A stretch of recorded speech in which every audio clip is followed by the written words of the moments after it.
আচ্ছা, তোমাদের আসলে শেখা উচিত যে এই যে ভাইয়ারা যদি আমাদের জন্য এত পরিশ্রম করতে পারে, তাহলে আমরা নিজেদের জন্য নিজেরা কেন পরিশ্রম করব না? মনে রাখবা, আল্লাহ তাআলা কিন্তু আমাদের সৃষ্টি সেরা জীব হিসেবে তৈরি করছে। তারপরে তুমি চাইলে পারবা না এমন কোনো কাজ নাই। কারণ তুমি বলতে পারো, ভাইয়া আমার ভাগ্যে এটা লেখা ছিল। মনে রেখে একটা কথা, যে এই ভাগ্যে লেখা ছিল ব্যাপারটা আসলে এমন না। ব্যাপারটা হচ্ছে তুমি যা করতেছো তার ফলাফলই তুমি পাবা। তুমি যদি চাও যে না, আই উইল চেঞ্জ মাই ফেট, এবং আমি সেটা চেঞ্জ করব আমার পরিশ্রম দ্বারা, তখন দেখবা তোমার তকদিরও চেঞ্জ হয়ে গেছে। তুমি অবশ্যই ভালো কিছু করতে পারবা।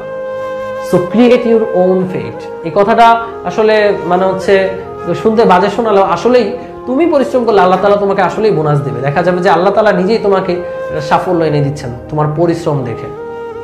সো আমরা যতই তোমাকে উপরে উঠানোর চেষ্টা করি, আমরা যতই তোমাকে উপরে মানে পড়িয়ে একদম সুপার প্রো বানিয়ে দেওয়ার চেষ্টা করি, তুমি যদি না চাও ভাই, তোমাকে দুনিয়ার কেউই পড়াইতে পারবে না।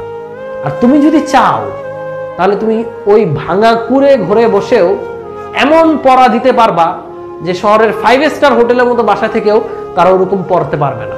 তুমি যদি চাও, তুমি 5 স্টারের হোটেল মানে 5 স্টারের মতো যাদের বাসা, তারাও এখানে যে সুযোগ সুবিধা পায়, তুমি সেই সুযোগ সুবিধা ছাড়াও নিজেকে গড়তে পারবা। অল ডিপেন্ডস অন ইউর চাওয়া। সবকিছু তোমার চাওয়ার উপর নির্ভরশীল, তোমার ইচ্ছার উপর নির্ভরশীল। লাস্ট ক্লাসেও বলছিলাম তোমাকে, ওই যে একটা ছোট গল্প বলি। আমার এক বন্ধুটা হচ্ছে কলেজে আমরা একসাথে পড়তাম। তো ছিল বিলো অ্যাভারেজ একটা স্টুডেন্ট, মানে তাও আমরা বন্ধু ছিলাম। ক্লাসে মোটামুটি পড়া পারতো, আবার পারতো না। সো সে এইচএসসি এক্সামে আমাদের ক্লাসের 65 জনের মধ্যে আমরা সেবার 60 জন মানে 60 জন A+ পাই। তো ওর আশানুরূপ রেজাল্ট করতে পারে না। ও পাইছে হচ্ছে 4.5 এর উপরে। ও ভাবছিল অন্তত তো ভাই জিপিএ 5 এর ধারে কাছে যেতে পারবে, কারণ এত মানুষ জিপিএ 5 পেয়েছে, ও তো পাবে নাকি। এসএসসি তে জিপিএ 5 ছিল, তো জিপিএ 5 তো পাই নাই, 4.9ও পায় না, সে পাইছে 4.5+। তাকে তারপরে সে কান্নাকাটি শুরু করছে যে বাসায় গেলে তাকে বকবে। তো আমরা তার বাসায় নিয়ে গেলাম। বাসায় যাওয়ার পর ওর বড় ভাই, ওরা একটু নিম্ন মধ্যবিত্ত ফ্যামিলির, তোর বড় ভাই গ্যারেজে চাকরি করে, গ্যারেজে কাজ করে, বাসের যে গ্যারেজগুলো আছে ওখানে মিস্ত্রির কাজ করে। তোর বড় ভাইরা বলতেছে, তোর যে রেজাল্ট আসছে, তোরে কালকে থেকে আমি গ্যারেজে নিয়ে যাবো, তোর পড়াশোনার দরকার নেই, কারণ প্রাইভেট ভার্সিটিতে পড়ানোর মতো টাকা আমাদের কাছে নাই, তোকে গ্যারেজে নিয়ে যাবো, গ্যারেজে কাজ করবি। তো ও খুব কষ্ট পাইছে, ও খুব হতাশায় ছিল। তো আমরা বুঝা শোনায় দিয়ে রাতের বেলা আসছি বাসায়, এসে আমি ওকে ফোন দিছি, কিরে কি অবস্থা? ও বলতেছে যে ঠিক আছে, সব ঠিকঠাক আছে, ভাল লাগতেছে না আমার, আমি একটু, আমার ফ্যামিলি মন খারাপ, আমার একটু হতাশ লাগতেছে, এটা বলে ফোনটা রেখে দিছি। এরপর অ্যাডমিশন সিজন, আমরা পড়াশোনা শুরু করছি, পড়তেছি। আর ওর খবর তেমন নেওয়া হয়নি। তো ঢাকা ইউনিভার্সিটিতে যখন এক্সাম হয়, তখন ওর সাথে একবার কথা হইলো যে এক্সাম কেমন দিছিস? বলছে ভালো দেই নাই। পরে ফোন দিলাম রেজাল্টের দিন, ওর চান্স আসেনি, ও ঢাকা ইউনিভার্সিটিতে চান্স পায় নাই। তো মেরিটের বাইরে কোনো কিছুই আসে না, ও 4.5 চান্স পায় নাই। তো আবার অনেকদিন চলে গেল, ওর সাথে কথা নাই।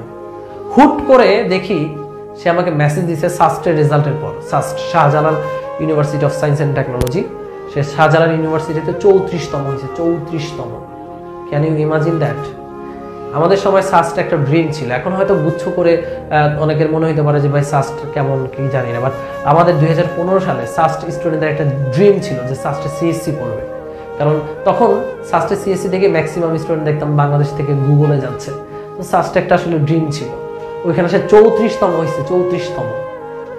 তারপর সে সিএসসি নিয়ে পড়ে এখন সে ইন্ডিয়ান একটা টেক কোম্পানিতে আছে। তো তার সাথে আমার পরবর্তীতে কথা হওয়ার পর যেটা বুঝলাম, সে যখন হতাশ ছিল ঢাকা ভার্সিটির এক্সাম, সে তো রেজাল্টের পর হতাশ ছিলই 4.5 পর। এরপর যখন ঢাকা ভার্সিটি এক্সাম দিল, তখন সে যখন ধারে কাছে নাই কারো, আমি যখন চান্স পেলাম, সে আরো হতাশায় ডুবে গেল। হয়তো বা তার বাসা থেকে অনেক কথাবার্তা বলা হয়েছে তাকে যে গ্যারেজে কাজ করা, আর কোথাও দিতে হবে না। বাট আলটিমেটলি সে এই হতাশাকে শক্তিতে রূপান্তর করছে। সে এটা বিশ্বাস করছে যে না, আমি পারবো। ঢাকা ভার্সিটি পরীক্ষা দেওয়া পর্যন্ত সে বিশ্বাস করে না যে সে পারবে। সে চায় নাই যে সে অতটা ইচ্ছা করে নাই যে না, আমাকে পারতেই হবে। যখন সে আসলে চরম হতাশায় ডুবে গেছে, তখন তার মধ্যে অনুভূতিটা আসছে যে না, by hook or by crook আমি পারবো। আমি ভাবতেছি হয়তো সে এটাই ইমাজিন করছে যে না, আমি মানুষ, আমি চাইলে পারবো না এমন কিছু নাই। তো এরপর যতটুকু সময় ছিল ঢাকা ভার্সিটি পরীক্ষা, আমাদের ভালোই সময় ছিল সাস্টের প্রিপারেশনের।